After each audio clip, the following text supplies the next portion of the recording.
আচ্ছা দাদু, তুমি খালি আচার চেকেই রেখে দাও কেন? সেই স্বাদ, সেই গন্ধ খুঁজি রে। কোন স্বাদ দাদু? আছে আছে, তোমাকে পরে এক সময় বলবো। সে এক লম্বা কাহানি। আচ্ছা চলো তো, আলু কাবড়ি খাই। 2 প্লেট আলু কাবড়ি দাও, ভালো করে ঝাল দিও। তুমি ঝাল খাবে দাদু? পরে বলবে তোর জন্য পেট ব্যথা হয়েছে। চপ বেটা, ঝাল দাও বেশি করে। আচ্ছা ওটা কিসের আচার? দাও তো, চেখে দেখি। এটাও ফেল দাদু। কালকে ছুটির দিন, কি মজা, কালকে ঘুরতে যাব। কালকে আমি ঘুমাবো। একদম জ্বালাবি না। তোর মার সাথে ঘুরে আয়। মা তো সারাদিন ব্যস্ত। আমি তোমার সাথে ঘুরতে যাব। তুমি তো আমার বন্ধু, তুমিই তো আমার সব। আচ্ছা আচ্ছা, হবে হবে, সব হবে। আচ্ছা দাদু, আমি আমার ঠাকুমাকে দেখেছি। না না, তুই তো তখন হোসিনি। কেমন ছিল আমার ঠাকুমা? আমাকে দেখে বুঝিস না এখনও কেমন ফুরফুরে খুশি মেজাজের? কিন্তু আমার বাবা তোমার মতো হয়নি, খুব রাগী। ফোন করলেই খালি রাগের রাগের কথা বলে। ওর চাকরিটাই ওরকম। যা মাকে বল 1 কাপ চা দিতে। না, আজকে আর কোনো আচারের দিকে তাকাবে না, তাড়াতাড়ি ঘরে চলো, আমার অনেক পড়া আছে। আচ্ছা বাবা, চল চল। কি হয়েছে দাদু? ভাবছি তোর বাবার আমাদের জন্য একটুও তার সময় নেই। না ফোন করে, না একটা ফোন ধরে। ছাড় সেসব কথা, চল আজকে আমরা সবাই মিলে কোথাও ঘুরে আসি। তোর মাকেও নিয়ে যাব। যা মাকে রেডি হতে বল। ইয়া, কি মজা, ঘুরতে যাব।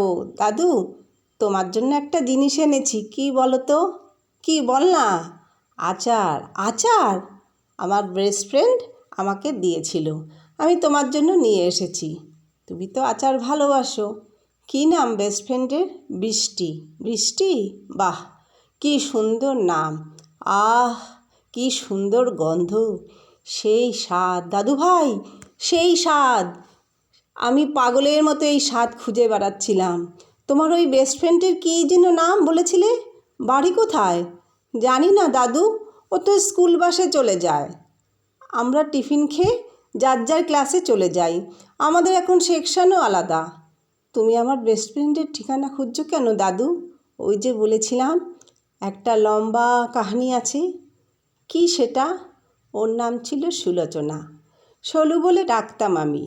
সেই ছোট্টবেলা দিয়েই একসাথে বড় হওয়া, একসাথে খেলাধুলা, ঝগড়া, মারামারি। ওর সাথেই সব জোর ছিল আমার। ওরও তাই ছিল, সব রাগ আমার উপরে এসে দেখাবে। যতই রাগ হোক, একদিন দেখা না হলেই ছটফট করতাম। তারপর আমার রাগ ভাঙানোর জন্য ও আমার জন্য আচার নিয়ে আসতো।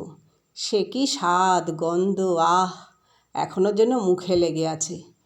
ওর মা আর ওর দুজনে মিলে আচার বানাতো। ওদের ছোট্ট একটা দোকান ছিল। সুলোচনার বাবার সব রকমের নেশার অভ্যাস ছিল শুনেছিলাম। এত ধারে ডোবা ছিল, শেষ পর্যন্ত ওদের দোকান ঘর সব বিক্রি করতে হয়েছিল।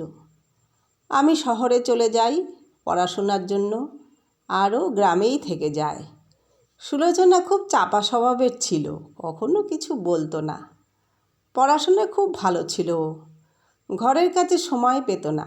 আমি ওর সব নোট লিখে দিতাম। তার বদলে ও আমাকে আচার খাওয়াতো। আচার না আনলে নোটও লিখতাম না। তুমি অনেক দুষ্টু ছিলে তাই না দাদু? তা একটু ছিলাম বই কি। সলু ছিল সবচেয়ে আলাদা, মেধাবী, কম কথা বলা, না বলতে সব বুঝে যাওয়া, একদম অন্যরকম। আচার বিক্রি করে একরকম ওদের চলে যাচ্ছিল। ওদের জীবনটা ওর বাবার জন্যই শেষ হয়ে গেছে। ওর বাবার মৃত্যুর পর ঘর দোকান সব বিক্রি করে গ্রাম দিয়ে ওরা চলে গেছিল। জানি না এখন ওরা কোথায় আছে, কেমন আছে। 1-2বার যখন শহর দিয়ে ঘরে আসতাম তখন ওর সাথে দেখা হয়েছিল। ওটাই ওর সাথে শেষ দেখা। আমি এসব কিছুই জানতাম না। ওদের ঠিকানা কোথায় কোথায় না খুঁজেছি। তখন দিয়েই পাগলের মতো আমি আচার চেখে চেখে দেখি, সেই গন্ধ খুঁজি, ওই স্বাদ খুঁজি, সেই চেনা মানুষটাকে খুঁজে বেড়াই আমি। কোনো খবর কিছুই পাইনি আমি।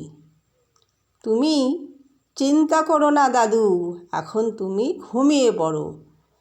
ঠিকানাহীন পথ কোথা খুঁজিব তোমায়, পাইব কি দেখা এ জনমে তোমার। এটা সুলোচনা সেনের বাড়ি? আপনি কে? আমি ওর ছোটোবেলার বন্ধু মহেশ। সুলোচনার ছোট্ট একটা নাতনি আছে, মিষ্টি। আমার দাদুভাই শুভ আর মিষ্টি একই স্কুলে পড়ে। না না, এখানে কোনো সুলোচনা বলে কেউ থাকে না। শুভ, তুমি শুভর দাদু? হ্যাঁ দাদুভাই। ঠাকুমা তো এখন এখানে থাকে না, তাহলে কোথায় থাকে? ওল্ড হোম, বৃদ্ধাশ্রম। তোমরা ওকে বৃদ্ধাশ্রমে পাঠিয়ে দিয়েছো? এটা তোমরা ঠিক করনি। অভাগীর আর কত কষ্ট আছে এ জনমে জানি না। শোলু, কে? আমি মহেশ, চিনতে পারছিস? মহেশ, তুই তো একদম বদলে গেছিস। আমার কথা ছাড়, তুই কেমন আছিস বল? আমার দিন কেটে যাচ্ছে একরকম। তুই কেমন আছিস? এতদিন ভালো ছিলাম না, তোকে দেখে মনটা অনেক শান্তি লাগছে। কোনো খবর না, ঠিকানা না, ওই যে চলে গেলি, আর আমি পাগলের মতো খুঁজে বেড়াচ্ছি এতগুলো বছর। পাগলের মতো তোর বানানো আচার, স্বাদ, গন্ধ খুঁজে বেড়াচ্ছি আমি সব জায়গায়। দাদুভাই বলে, দাদু তুমি সব জায়গায় আচার চেখে দেখো কেন? সেদিন পেলাম তোর হাতের সেই গন্ধ, স্বাদ, সবটাই দাদুভাইয়ের জন্যই হয়েছে। তোর এখনও আমার হাতের আচারের স্বাদ মনে আছে?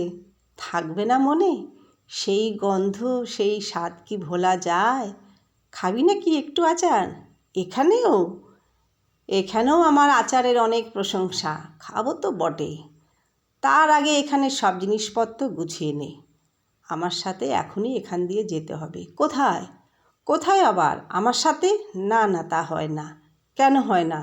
তোর পরিবার, তার মধ্যে এখানে আমি ভালোই আছি, সে তো দেখতেই পাচ্ছি কতটা ভালো আছিস। তুই না গেলে এই আমি এখানে বসলাম, এখান থেকে আমি নড়ছি না। তুই সেই আগের মতোই আছিস। দেখ, আমার বৌমা মাটির মানুষ। আমারও মিষ্টির মতো একটা দাদুভাই আছে। ওখানে তোর কোনো অসুবিধা হবে না। তাছাড়া ঘর বাড়ি সব কিছু আমার নামে, তুই মাথা উঁচু করে বাঁচতে পারবি। তোর জন্য তো কিছুই করতে পারিনি। মাঝে মাঝে মনে হয় আমার জন্যই তোর জীবনটা এরকম হয়ে গেছে। এবার একটা প্রায়শ্চিত্ত করতে চাই। হয়েছে হয়েছে, শোন, একটা কাজ করে দিবি আমায়? কী কাজ? কদিন ধরেই চশমার গ্লাসটা ভেঙে পড়ে আছে, ঠিক করে আনবি? আনতে পারি, আচার খাওয়ালে তবেই। তুই তো একদম বদলাসনি। বন্ধুরা, গল্পটা কেমন লাগলো? ভালো লাগলে অবশ্যই একটা লাইক করবেন, শেয়ার করবেন। আবার নতুন করে একটা গল্পের সাথে সবার সাথে দেখা হচ্ছে। ততক্ষণ সুস্থ থাকবেন, সবাইকে ভালো রাখবেন। নমস্কার।